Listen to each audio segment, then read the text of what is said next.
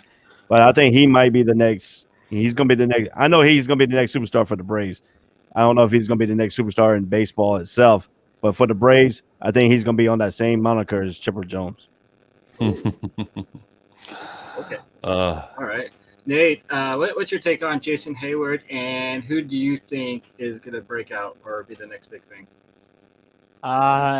He's basically a guy that constantly keeps going downward and downward, walking the stairs down instead of the stairs up. I think when he was with Atlanta, I thought he did pretty well, but then we went to the Cardinals, slowly got worse, and then the Cubs, he was just basically became a bust.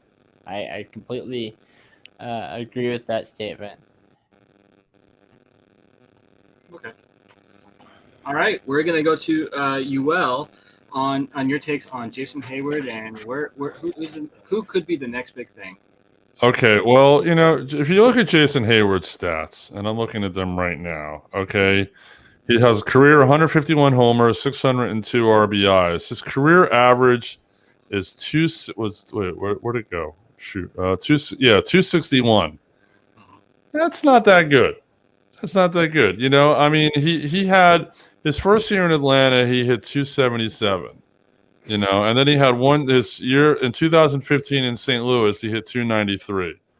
But besides that, he's just been a mediocre player. So to me, he's had a couple of key hits here and there, but I mean, a 261 career hitter, that's not even remotely superstar status. It's just an overrated player that's was somehow leaning on his laurels to get a bigger contract. I don't know how, but I mean, with the Cubs, the Cubs are they got bigger problems than Hayward, but I mean, who knows? Maybe if he went to the American League and DH'd and played the outfield, he might turn his average around. But a 261 career average, yeah, that's mediocre at best.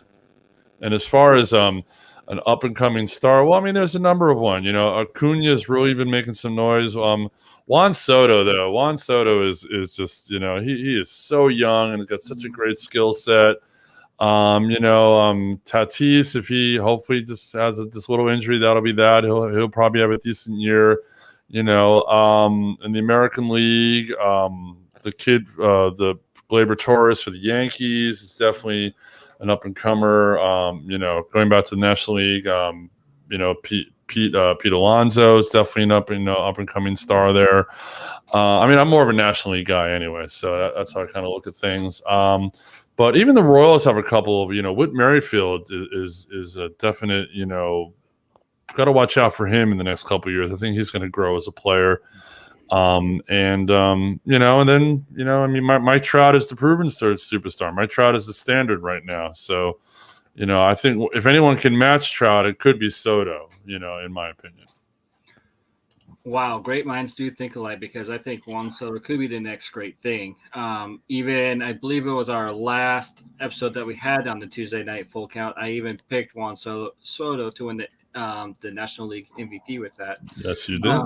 Since you brought up Mike Trout, he hit a 464-foot home run today. And Ohtani was on the second base, and he waved goodbye to it. You could see in the video, Ohtani turned back to home plate and just waved to it. That's awesome. That's awesome. Yeah, it was great. I'm enjoying that all these players are actually having a good time with all that and so forth. Speaking of having a good time, and they should let them have a good time. This whole thing, like, the bat flip. If he hits a shot like that, let him flip the bat. I mean, come on. This whole showing up the pitcher. Hey, the pitcher threw you a meatball. A damn right he showed you up. Yep. You're gonna throw me a meatball. I'm gonna hit it 450 feet. This baseball is a little kid's game. It's a kid's game if you think about it. Let these guys have fun. Really, it's ridiculous.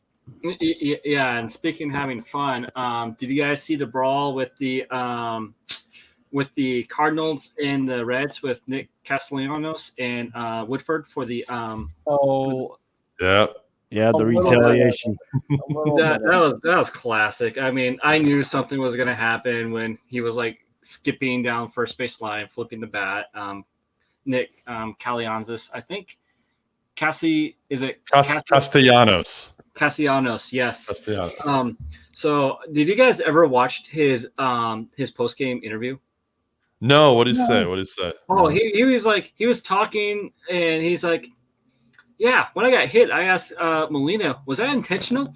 And Molina said, no. He's like, okay, well, Molina would punch me in the face, and I'll still ask for an autograph from him. I'm sorry, I'm laughing because when I gave the score update that because the Cardinals game is over, when I gave the score update that the Rangers are up 6-4.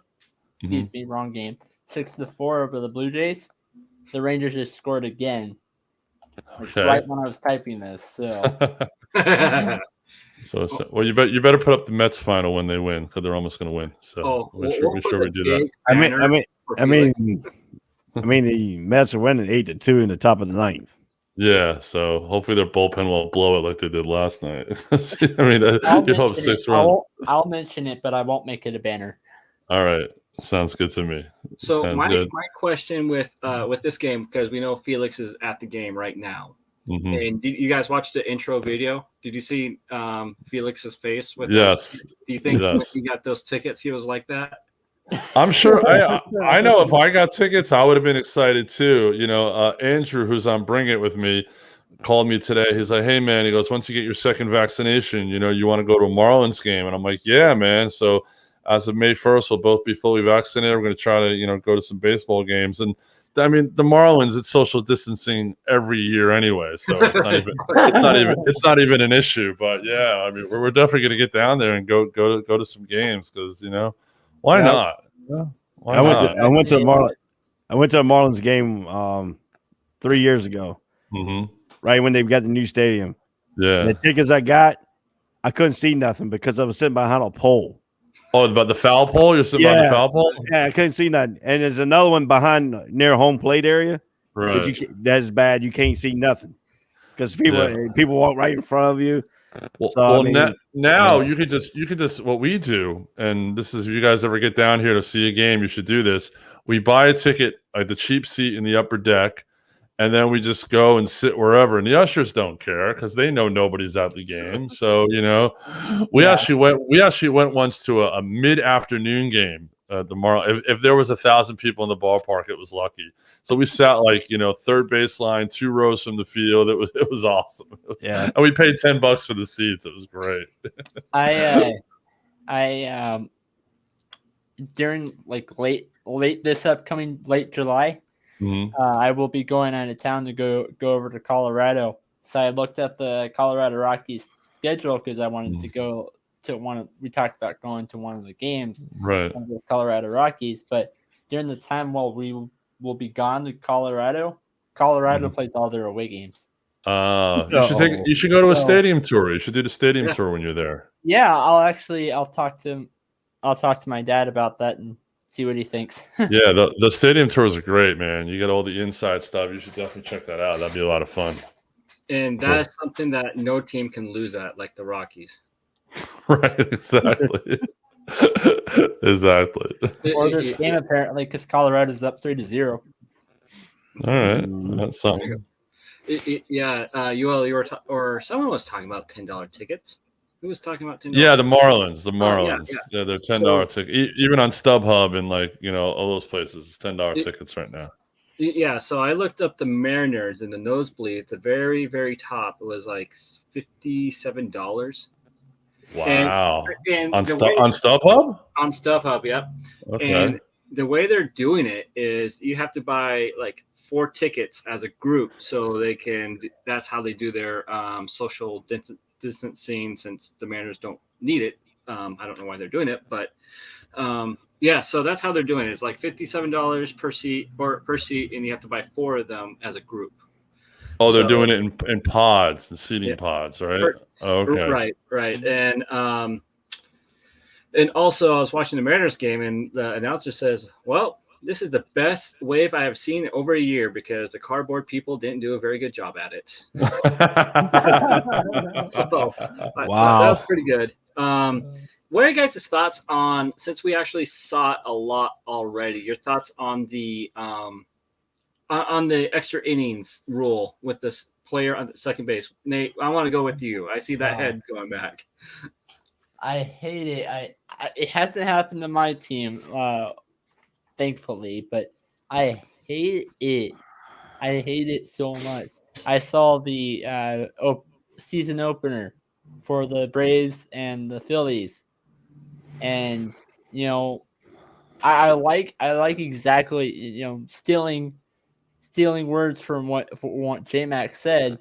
You have a guy on second, and a scenario that could pop up is that second base runner goes in and scores, but so you lose the game for a you lose the game for a runner you didn't even pitch to. I hate it because of that. Honestly, if you put a guy out on second, there needs to be one out. Yeah, one out. That's interesting. That's an one interesting out. take. So you have 2 outs and you change sides, but there's a guy on second. That's almost like slow pitch softball rules right there. Is that well? The whole thing is so little league and t-ball. It's ridiculous. We talked about this last night. How there were 4 games on opening day decided by this 10th inning rule. It's like let the guys play. That's the beauty of bonus baseball. You're like, oh wow, we're getting extra baseball. This is great. And it's ridiculous. It's no fun. And I think after this year, they're gonna get rid of it. It's stupid. It's absolutely stupid. Similar to the discussion about the All-Star game. Similar to that, I like the reasoning why they did it, but I just don't like how they solved the problem. Right. Exactly. Right. I hope that like the losing pitcher, like with that runner on second base, doesn't get counted as a earned run. It does. Oh, it does. It does. Yeah. The Braves pitcher got the earned run because it's crazy because they already put him on second base. He had nothing to do. The pitcher had nothing for him to do for him getting on second base. They put him on second base. And see, the extra inning, I can understand it if it was like the 15th, 16th inning, but not at the 10th inning. You're just getting the extra innings. If it goes prolonged to like 15, I can understand it then. But this is like a bush league. This is like recreation ball in Major League Baseball. Yeah, I can even say 12th inning and then do that second base. But 10th, 11th, no, it's stupid. Yeah, well, at least you're not the Mariners that kind of almost ruin it for themselves. I mean, they still had a runner on second, 2 outs already, and somehow I don't know how they won. Hey, right. You said it, not me. Hey, I even said it with UL's show last night. I just don't know. I went to bed because I thought that game was done and toast. I was like, I'm done. I got to go to bed. I get up at 4 a.m. anyway. So then all of a sudden they won, and I read how they won. I'm like, huh? The most anything I've ever read or anything like that. So I got my. As Yogi said, it ain't over till it's over. Yeah, that's true. That is true. So we know that Adam Wainwright pitched and Clayton Kershaw pitched also. They both got knocked. I know that Kershaw gave up 10 hits and 5 runs, and his ERA is at 7. He pitched about 5 innings. Then Wainwright, he only pitched 2.2 innings, and his ERA is like over 20. Do you think it's time to be concerned with those 2 pitchers? I want to start with Ray. Nope. I mean, you got to understand, first week of baseball, once again, you got pitchers, even though they played the preseason, preseason is preseason, regular season, different mentality. Kershaw, I think last year he got off on a slow start too, and then he pushed it at the end. I mean, these are Major League Baseball players. These are veteran players. They will recover from this one disaster inning of opening day. I mean, it's too early in the season to start panicking right now on these two pitchers. These two pitchers are veterans. They know how to come back and reel themselves back in to get themselves competitive. I mean, like Kershaw, he said he pitched terrible. He's not, he was not his great stuff in the first game. So he said he's going to take him time. It's got to take him time to build and get back into that rhythm. Once they get back in that rhythm, you're going to see. Now, if this happens again later on down in the road, yeah, then you can start worrying and panicking about it. But right now, in the first month of baseball, it's the first month of baseball. You don't have to sit there and be panicking and worrying about these two veterans right now. Yeah, I honestly think I would have started Burrow over Kershaw. That's what I would have done because I like Trevor. Yeah. Yeah, but Kershaw, his reputation and stuff, he earned it. So, I mean, it's what it is. I mean, I think Kershaw should be like the second, not the main pitcher at the beginning. I think he should be behind him too. The Phillies. But, so. Nate, it's the Phillies, not the Nationals. Yeah. Oops. No. They're making up the games. That's what they're doing. Yeah. No. I mean, Ray's right. Kershaw's earned that number one spot for he's won like about 2-3 Cy Youngs. He's definitely earned it. But I wouldn't be concerned about those guys. But if I would be concerned about anybody, it would be Kershaw, just because of his his track record of injuries, his back tightening up. He's had some of those problems the last couple of years. I mean, coming out the gate, letting up 5 runs, okay, not so bad. But if he has, 2 more outings like this, then maybe you'd be like, all right, where is he physically? Is it causing his velocity to drop? That type of thing. So, Kershaw is going to be interesting to watch because he's getting older. Wainwright has a bad outing here and there, but Wainwright's been so clutch over the years, if you think about it, especially in the playoffs with the Cardinals. So he'll work it out. And Wainwright's next time out, he'll probably pitch like 7 innings, let up a run or 2, and his ERA will drop. So, but Kershaw would watch just because of, his injury record. Okay. All right, Nate. It's really, really early. I mean, doing a player comparison to a team, I think Clayton Kershaw is going to. I have a feeling that it's because it's only beginning of the year. I feel like it's just a slow start, to be honest. But going in, I would even say by next month, maybe. He's going to be, back to the Clayton Kershaw that we normally see. Comparing that to the Atlanta Braves, I think it's just really a slow start for the Atlanta Braves, and then going back to the Atlanta Braves of last year. Okay, yeah, I kind of on the side with UL with Kershaw. If he has like 2 more outings like that, then I'll start scratching my head, saying, wonder what's going on with him. But Wainwright, he's pretty solid with that one, and so forth. So my next question to you guys is, I know it wasn't in the topics, but we've talked a lot about the Cardinals and stuff. What do you think? What are you guys' take on the power blue, like the light baby blue jerseys that the Cardinals and the Blue Jays and sometimes the Phillies wear? How do you guys feel about that? I liked it. I like the retroiness that brings out. What's your thoughts on those? Oh, I love it because it brings me back to when I was a kid watching baseball, collecting baseball cards. I couldn't go to many baseball games when I was a kid. We just couldn't afford it. But I remember collecting baseball cards and watching on the NBC Game of the Week. I don't know if you got Nate. You're way too young to know that, but Ray knows what I'm talking about. Unfortunately, I'm showing our age, Ray. But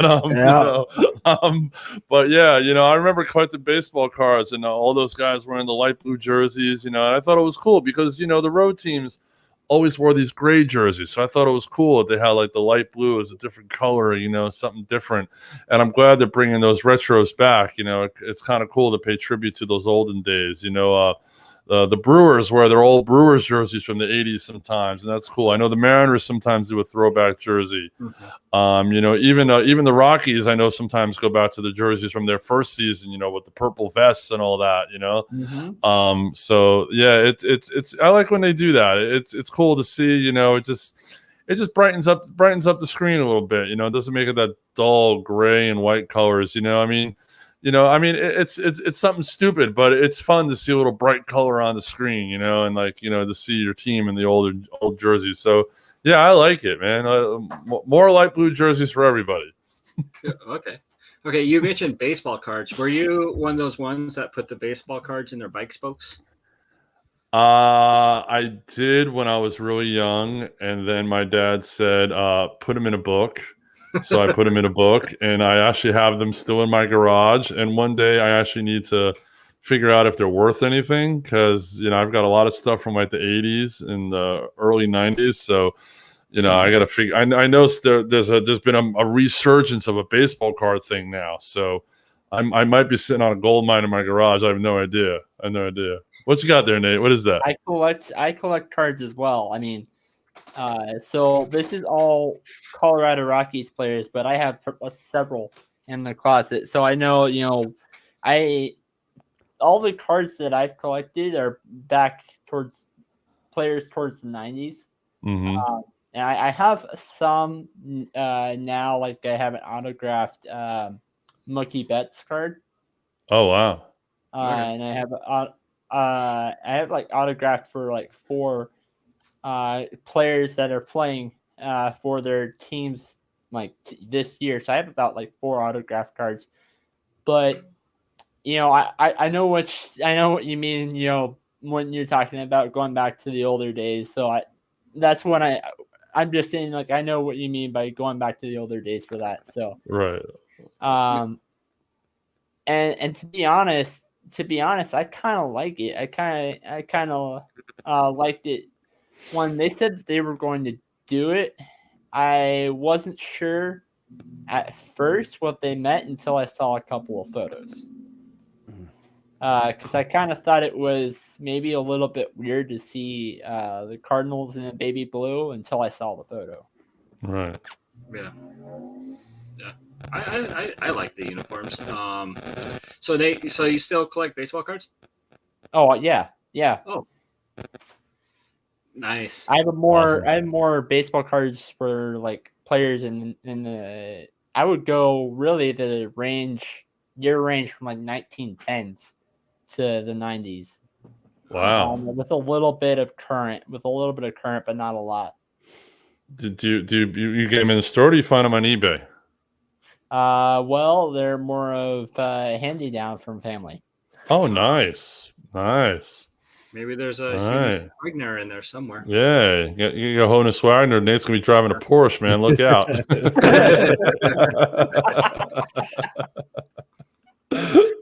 All right, Ray. What's your take on those baby blues? Well, I'm a light blue kind of guy, so it's my favorite color. So I'm good with them. I wish the Braves were bringing back though. Okay. The Atlanta Braves. I think they should bring back their light blue uniforms. Yeah. I mean, I love this uniform. Yeah. Is it with like the lowercase a in it? No, they had the uppercase A. Oh, okay. I know what you're talking about. You had it back when Dale Murphy played. I got my auto. See, I've been sitting on Dale Murphy card for the longest time. I got a Dale Murphy card back in 1984, and I always wanted to get it autographed. I think I have a Dale Murphy card as well. I don't have the junior, but I do have the senior. Yeah, cool. But senior, excuse me. Yeah, so it was here in Jacksonville. I went to a Suns game, minor league game. They brought Dale Murphy here, so I went to the game. I was actually at the game when he showed up, and I took my baseball card to him and had him sign it. He looked at the baseball. He looked at the baseball card, flipped it over, looked it back, looked at me, and he said, "You're that old to remember me playing for the Atlanta Braves, and you had his baseball card." I said, "I got this baseball card in 1984," And he looked at me and said, "Wow, and you just want me to autograph it now?" I said, "Yep." So I now have my autograph. So I held this card since 1984, and I finally got it autographed 2 years ago. That's awesome. Did you get it? Did you put it in a frame and everything? Yep. Nice. Yep. I got him. Actually, I got a baseball book that I collect all my cards, and way I do my baseball book, I set them up by teams. So I have all the Atlanta Braves together, and I put the Dale Murphy card right in the middle of it. So nice. I have a Claudell Washington. I have a Glenn Hubbard. I have a Bob Horner. Nice.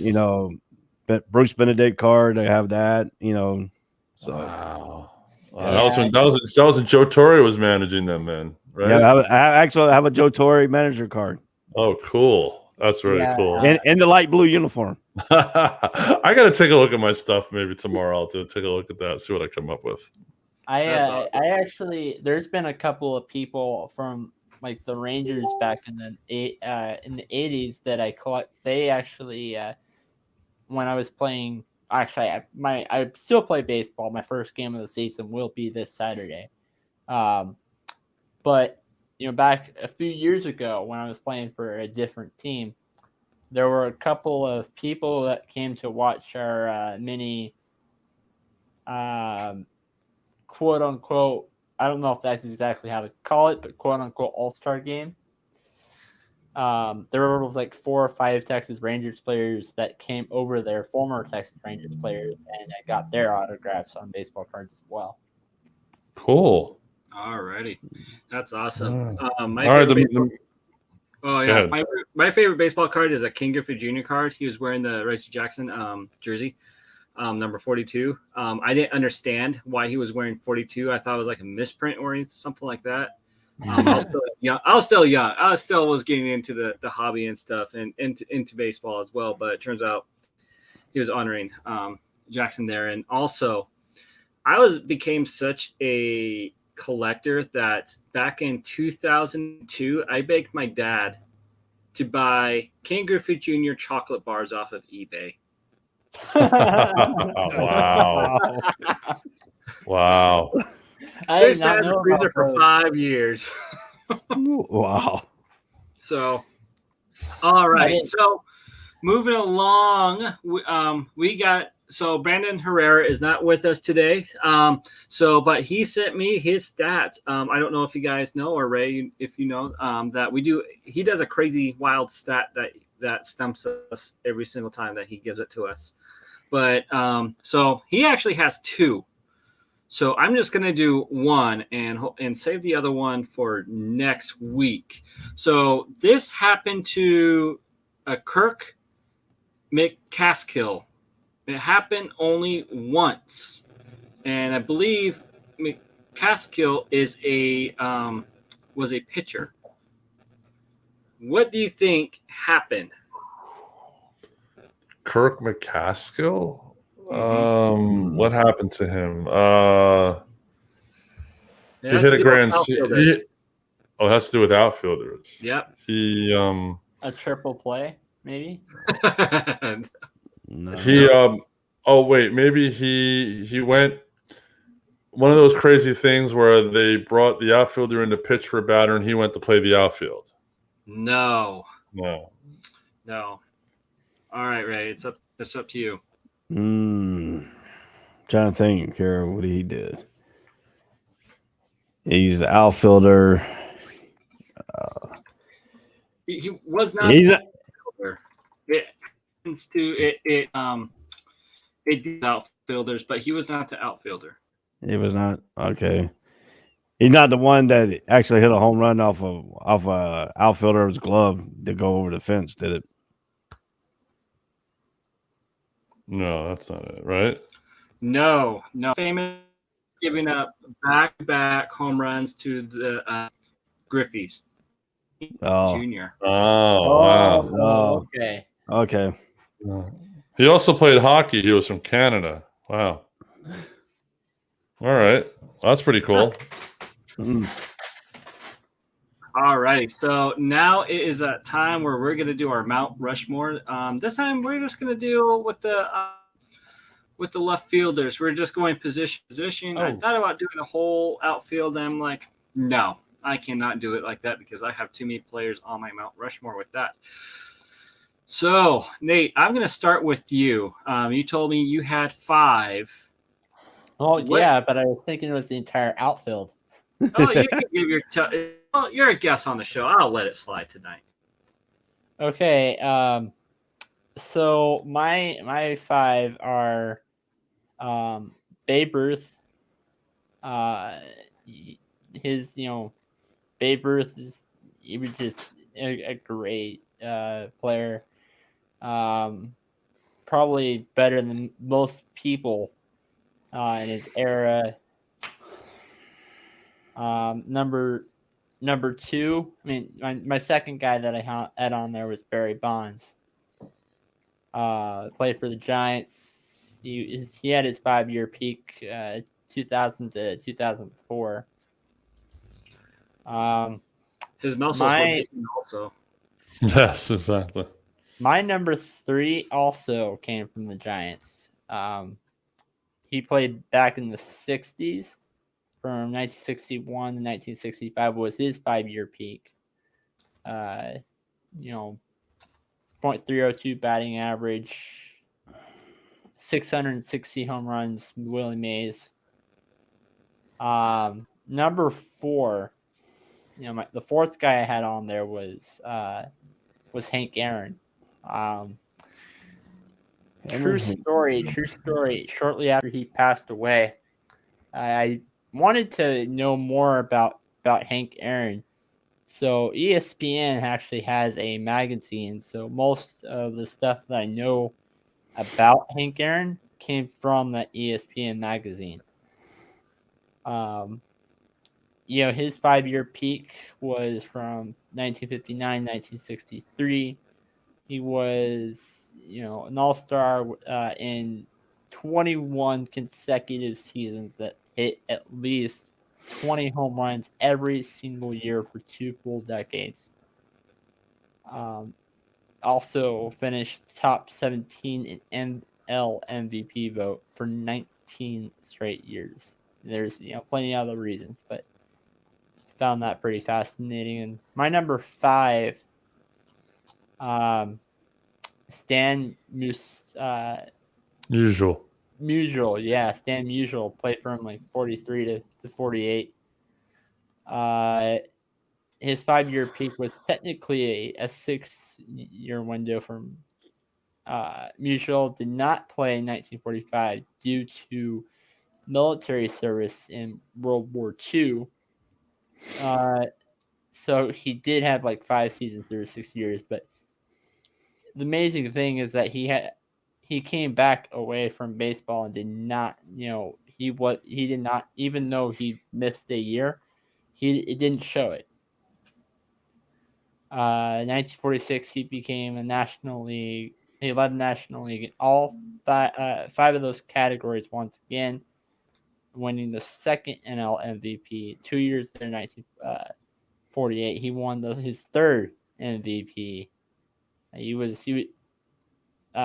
Stan Musial was just a phenomenal outfielder. So that's my Mount Rushmore for outfielders. Alrighty, Ray, Cool. gonna go with you.